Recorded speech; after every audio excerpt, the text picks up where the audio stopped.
शादीशुदा शख्स की एक साथ 7 लड़कियों से शादी। अफ्रीकी मुल्क युगांडा में एक शादीशुदा शख्स ने 7 लड़कियों से एक ही दिन शादी कर ली, जिनमें 2 सगी बहनें भी शामिल हैं।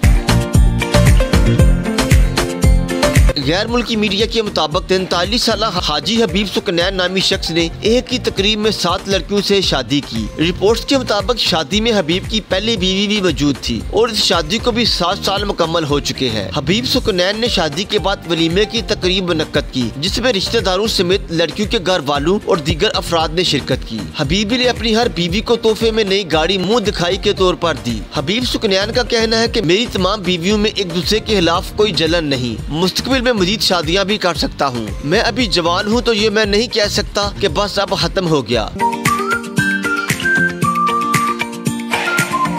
इस्तकबालिया की तकरीब में हबीब ने बताया कि मैंने अपना खानदान बड़ा करने के लिए इन सब से एक ही वक्त में शादियां की हैं। मैं चाहता हूं कि मेरी फैमिली बहुत बड़ी हो और खुश हो।